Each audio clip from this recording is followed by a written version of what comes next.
படத்தை பாத்தீங்களா? அதுல எப்படி எல்லாம் ஈக்குவாலிட்டிய சொல்லியிருக்காங்க. ஈக்குவாலிட்டிய சொல்லி கொடுத்தது எங்களுடைய இலக்கியங்க. எப்பேற்பட்ட ஈக்குவாலிட்டி தெரியுமா? ராமன் சீதை எல்லாத்துக்கும் தெரியும். கிட்டத்தட்ட அசோகவனத்துல ராமன் என்ன எடுத்துட்டு போயிட்டாரு. அங்க உட்கார்ந்துட்டு இருக்க அந்த அம்மா.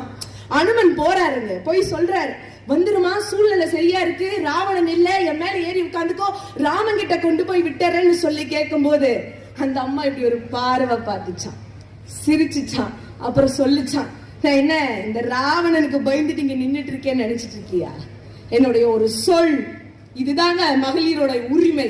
என்னுடைய ஒரு சொல் போதும், எல்லை நீத்த இந்த உலகை யாவையும் சொல்லினால் சுடுவேன். தூயவன் வில்லுக்கு மாசு. என்னுடைய ஹஸ்பண்ட் ராமனுக்கு அது நஷ்டம் ஆயிடும்ன்றதுக்காக நான் அமைதியா உட்கார்ந்துட்டு இருக்கேன். என் ராமன் வருவார், வில் எடுத்து விடுவார், அந்த ராவணனை அடிப்பார், சந்தோஷமா ராமன் கைய பிடிச்சிட்டு வருவேன்.